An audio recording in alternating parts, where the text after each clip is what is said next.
Assalamualaikum dan salam satu Malaysia. Saya Muhammad Nazruddin Roslan dan saya Ahmad Khairil Azli.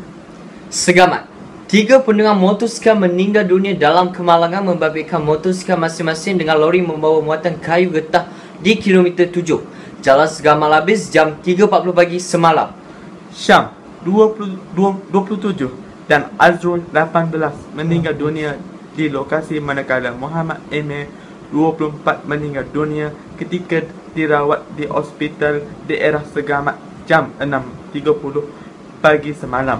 Ketua Polis Daerah Segamat, Superintendent Muhammad Kamil Sukrami berkata, siasatan awam mendapati kejadian dipercayai berlaku apabila lori dipandu lelaki berusia 37 tahun keluar daripada simpang untuk membelok ke kanan sebelum datang 3 motosikal ditunggang masa dari arah bertentangan.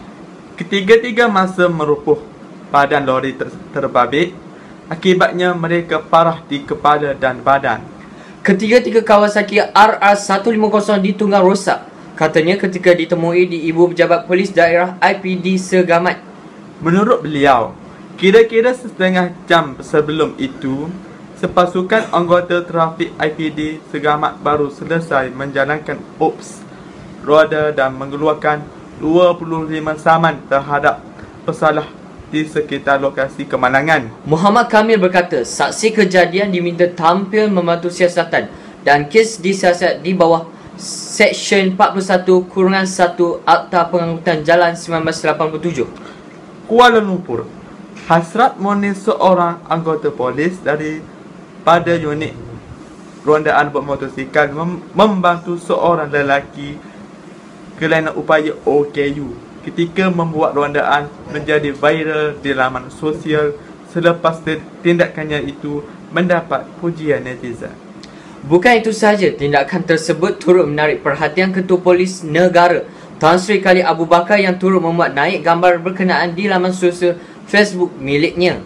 Menerusi gambar yang disebarkan tersebut, anggota polis berkenaan dikenali sebagai Kopral Ropi dari Balai Polis Taman Tun Dr. Ismail, Kuala Lumpur, dilihat membantu lelaki yang cacat anggota kaki untuk memboceng motosikalnya. Rata-rata pengguna laman sosial memuji sikap murni yang ada pada diri anggota berkenaan kerana dia bukan sahaja menjaga keselamatan awam, malahan turut membantu golongan orang kurang upaya. Itu sahaja berita pada pagi ini. Sekian, Assalamualaikum warahmatullahi wabarakatuh. Saya Muhammad Nazruddin dan saya Ahmad Khairil Azli.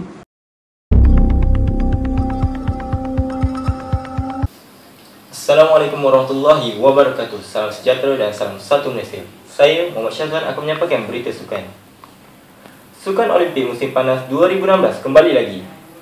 Sukan Olimpik musim panas 2016 ataupun dikenali sebagai Sukan Olimpik kali ke-12 merupakan acara sukan antarabangsa mengikut tradisi Sukan Olimpik yang berlangsung di Rio de Janeiro di Brazil.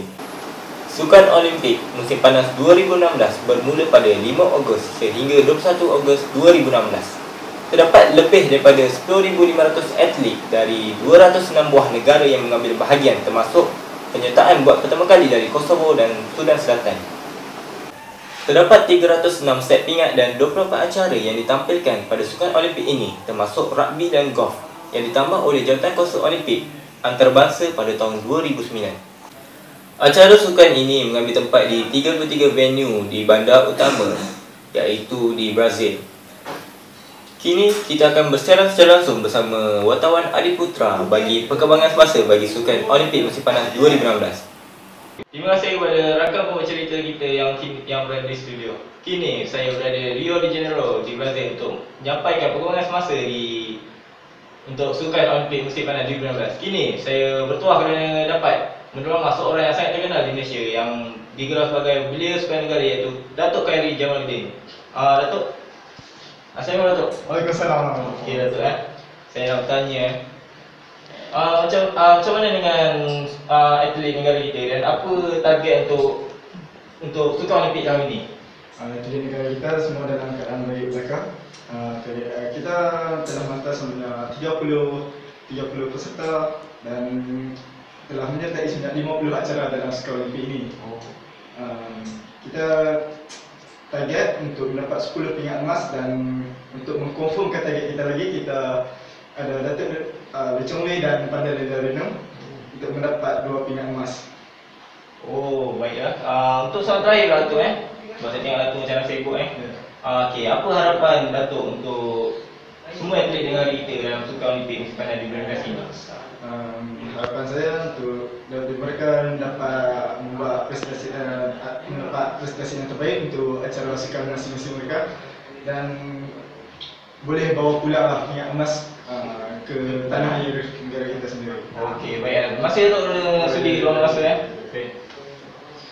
Jadi, itu saja dari saya, wartawan untuk perkembangan semasa di Sukan Olimpik musim panas 2019. Kita kembali ke studio.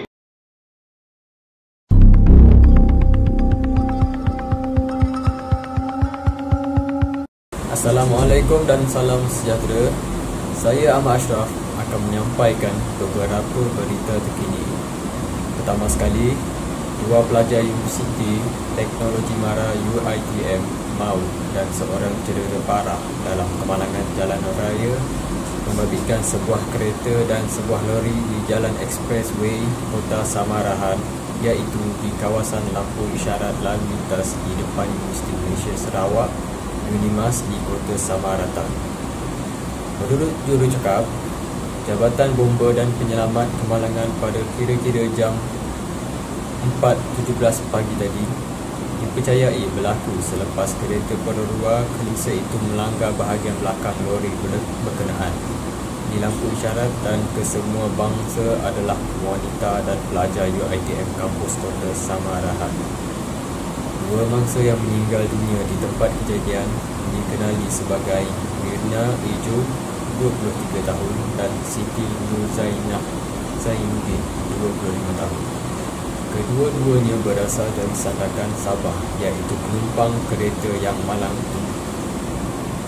Pemandu kereta Valerie Lindsay Andre 23 tahun yang cedera parah berasal dari Kota Kinabalu, Sabah, dan dipijakan ke Hospital Jantung Sarawak di Kota Samarahan untuk menerima perawatan selanjutnya. Difahamkan pelajar terbabit baru sahaja selesai menduduki ujian akhir semester Rabu lalu. Jurucakap itu berkata pemandu lori yang dalam lingkungan usia 40-an itu bagaimanapun tidak mengalami sebarang kecederaan. Katanya pasukan lampun anggota bomba dari Balai Bomba dan Penyelamat Kota Samarahan, termasuk 2 anggota unit pencemasan dan perubahan EMRS bersama jentera EMRS dikerahkan ke tempat kemalangan. Seterusnya, seorang kerari wanita unit akaun dan hasil Jabatan Pengangkutan Jalan JPJ, Wangsa Maju, menangis apabila dihukum penjara 4 tahun setelah mengaku bersalah melakukan sabun bersenjata membabitkan wang tunai lebih RM700,000 di JPJ awal bulan ini. Hakim Mahkamah Session Zainal El Saleh menjatuhkan hukuman terhadap Nozai Shima Ahmad Zaidui 40 tahun dan memerintahkannya menjalani hukuman penjara itu bermula dari tarikh dia ditangkap pada 11 Julai lepas. Dalam penghakimannya, beliau berkata kesalahan Nozai Shima itu adalah serius kerana tertuduh melakukan pekerjaan dan orang yang diamanahkan di jabatan itu. Nozai Shima, ibu 7 anak dan seorang lagi yang masih bebas didakwa menggunakan parang untuk merompak wang tunai berjumlah RM754,840 milik JPJ Malaysia di kaunter unit akaun dan hasil JPJ Wangsa Maju pada jam 5.30 petang 4 Julai lepas.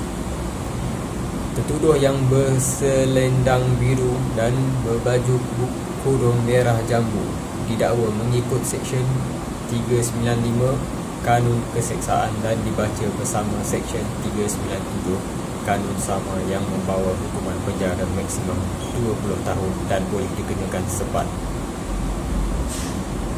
Terdahulu, Timbalan Pendakwa Raya Amira Zairiti Zainal memohon hukuman setimpal terhadap tertuduh yang dipercayai perancang utama kes samun itu, kerana kesalahan yang dilakukannya serius selain memberi pengajaran kepada orang awam. Sementara itu, penggali kubur Syamsuri Abdul Karim berumur 40 tahun dan penghantar surat Muhammad Alfif Hussein 26 tahun mengaku tidak bersalah terhadap tuduhan sama yang dibacakan terhadap mereka hari ini. Mahkamah membenarkan kedua-dua tertuduh diikat jamin RM10,000 dengan seorang penjamin dan menetapkan 10 Ogos ini untuk sebutan semula kes. Peguam Syalihuddin Salam mewakili Syamsuri, manakala Nur Zaishimi dan Muhammad Afif tidak diwakili peguam. Pada hari kejadian, dua lelaki bersenjatakan parang dan bertopi geledah masuk ke pejabat berkenaan menggunakan pintu belakang yang tidak berkunci dan bertindak mengacukan parang ke arah seorang pegawai awam wanita sebelum merampas wang tunai di kaunter unit akaun dan hasil JPJ berkenaan.